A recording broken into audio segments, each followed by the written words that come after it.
And so thank you very much, everyone, for having me today. And thank you for that welcome. Just say thank you very much indeed to Jack, to Richard and Ed and all the others who have worked very hard to put this event on today. It's really very much appreciated, and it's nice to be able to participate in such a community. To give a little background about myself and my colleague Gareth, we are in teacher education, so we're senior lecturers in teacher education, and any one time we'll have 200 teachers teaching something like 40,000 pupils in any given week. So we're really quite fascinated with learning and indeed those students who have barriers to learning. So that's where our interest comes from. But of course, we're teacher educators, which means we have higher education students on campus and we have higher education staff. And all of that is part of what we are interested as well, just how learning is happening. Now, if you go into any school at any point, you'll find that schools are really quite fascinated with memory, because they've got this idea from cognitive science that if you struggle to recall something well, that creates an extraneous load on your working memory. And by conditioning memory, you can reduce that extraneous load and you can amplify learning. However, that means that schools are spending inordinate amounts of time conditioning weakly formed memories. Unfortunately, there was a bit of a breakthrough, and Gareth will be talking about the science of it later, in neuroscience, which talks to us in terms of how memory is actually formed and indeed supercharged. And it's, it's really quite fascinating, and it has implications for those who have barriers to learning, including people who have not got hearing from birth or have lost their hearing as pre and post lingual hearing loss is seen. So what we're starting to see is that memory formation really is happening at a biological level. We're not interested in the formation of mind as a social construct. We're actually talking about how memory is formed in terms of gene expression, in terms of how we get to grips with, the activation of it at the first place. And then what we really didn't know was just how it was reactivated, and that causes gene expression to happen. And, I'm going to be straight, we're not neuroscientists, we're not the one who have done these brain experiments. We're taking research that's happened in neuroscience. Of course, they've shown this happens, and that's as far as they go. What Gareth and I are doing are applying this science now to a very sort of social science domain of education. And we can't repeat their neuroscience experiments. You can't go slicing into the brains of 40,000 pupils every week. It's not the sort of thing you can do, but we can look at it from an educational perspective. And so we're starting to apply this breakthrough in how memory has been formed to education. And it really is quite fascinating just how many implications it's starting to have. And that higher education level, within school children, with just, the way we all think about how memory is formed. So what I'm going to do now is just hand over to Gareth, who is our resident scientist. He was a former head of science as well. And so he started talking around the science bit, and he'll give a good explanation of just what's actually happening. I know some of you have got a science background. You really appreciate this. Gareth, you'll have to do, I'm afraid, that whole COVID next slide, please thing. And I've got hold of the slides. So please do tell me next slide, please, when you're ready to go. Well, thank you, James, and good afternoon, everyone. I think we could have sort of switched it around, but we'll keep it with the next slide option. I think that's best. So, yeah, I'm just going to give you just a brief sort of background to the research about how the memories are formed very, very early on in the brain. And what the papers we've been looking at have shown is there's a specific part of the brain called the hippocampus, and it's here that memories are formed. What the research, the sort of recent research has shown is that the specific cells, the neurons in the hippocampus, actually produce a gene. So the DNA, the sort of biological molecule that codes for proteins, expresses a gene called the ARC protein. And it's this protein that has been shown to be sort of very crucial in the regulation of the formation of memories. Now, what's been really interesting with the papers that we've been reading is it's actually shown that it's not just a single event. So the formation of the memory actually happens sort of over time, and actually in more than one event. And as James was saying, the current sort of educational landscape within the secondary domain is more interested in sort of securing long-term memory, which is sort of the encoding process which happens post memory formation. And there's very little attention really been paid to that, what happened right at the first point that you activate sort of new information to form new memory. So if you just want to move on, James. So we've kind of put together this sort of idea of a timeline. So what you can see is we're interested in this idea of a priming process. And this is where those initial memories are formed in the hippocampus. And there's kind of a gap between the actual formation of the memory and then what we would traditionally see as that sort of encoding and sort of securing and sort of stabilizing the sort of memory in the long term, which obviously then leads to remembering. And, you know, that's essentially what we're interested in ultimately, is if you've taught something, you would want your students to remember it. And what we're saying is we're interested in ensuring that the initial memory formation is very, very strong. And this is where the priming process comes in. So I'll just talk through the priming process now, James. So if you want to move on. So what we see is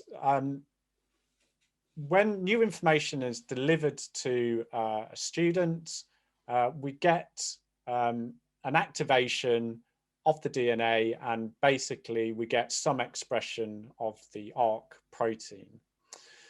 What's really fascinating, and this is kind of where our supercharging comes in, is over the course of a couple of days, we see something called an epigenetic state form, or we've called it an active state. So the DNA actually changes shape, and then all the biological molecules that are related to the expression of the ARC gene sit themselves within the architecture of the DNA. So we've kind of drawn a little spiral there underneath. So you can see that we've kind of stretched out the DNA. And where the ARC gene is, it can be expressed very, very quickly. And also lots of protein can be expressed very, very quickly. So the priming process essentially is a two-stage process. What we're saying is you need to deliver some new information to activate this active state. But then after a time lapse, we're thinking it's around 3 to 10 days based on some of the mice and rat model data that we've been reading. You then reactivate the information, and that should lead to a much stronger release of the ARC protein. And that's where the supercharging comes into effect. And what we are looking to do is see if we can exploit this through sort of teaching and pedagogy within classrooms. Okay. Thanks very much, Gareth. So, you know, what we've got to get grips with is that to form a strong memory, you know, you've got to have two events. You've got to have that activation event, and then you've got to have a complete reactivation, you know, two separate things. So hearing impairment, and I hear people, you know, struggle with that term, and I know there's a good argument in the community around these kind of terms, but I use this term, you know, stay with it. Hearing loss, hearing impairment, whatever term it is you use, puts fractures into both events. So if you imagine, you know, you're in that first event where it could be a lecture or a sort of workshop or so forth, and you miss some of the key activation information that you need, okay? Then when you get to the seminar side of it, when you do revisit it, because we revisit a lot in higher education, because it's going to be the first time you meet it, you're suddenly factoring that priming process. Now, it could be the other way around. It could be that you heard it in the first one, but you missed it in the second one. And so imagine what that's like. You know, you're a face-to-face seminar, there's group discussion going on, and then there is a kind of eureka moment in the group. They all say, oh, I understand now from what you said in the original to what you said now, and we've had a nice discussion, and now that supercharging occurs. And you could have somebody who has hearing loss for whom that doesn't happen, okay? And that could happen for a whole range of reasons. That could be simply because, as we heard in the first presentation, there could be a window open, there could be somebody whose face is silhouetted, there could be all sorts of different reasons. It could be, and you know, it's a strong thing to say, it could be the type of support they are getting. So I've seen people take notes in the lecture theatre. I'm a hearing impaired person, as I call myself. I see somebody taking notes and I think, what if they miss something? What if they're causing a fracture? What if the captioning software can't cope with specialist terminology, which we use a lot of in higher education? Each of these things means that there's a potential for a fracture to occur and for priming to not take place. It's not enough for us just to think to be accessible, to be supportive, to have some of those affective domains. We've got to think, are we actually seeing fractures occur, and can we mitigate against them? Can we check that those sorts of things are happening? Because it's very hard if you have to go through higher education and you don't have the kind of hearing that other students have. I remember doing this, and you have to use a form of learning called discovery learning, where you're learning for yourself. And let's be honest, you know, if I'm never going to revisit that. It's hard enough having to catch up in the first place. So we've got to kind of get a grips with it's not just singular event. Let's look at a single event and support that single event like today. In fact, what's really important is that second event. So those of you who are listening to this as a recording, this is actually a more powerful event for you. This is where you're really going to form strong memories and strong understandings and right into the genes. And this is really important part of the timeline. So we've got to think about that first part, activation, good, strong activation. That second part, the reactivation, and both of them coming together to create the really strong memory. And then from there, you might think about conditioning memory and so forth, okay? And so, you know, we all work in higher education, and we want to keep an eye on that timeline.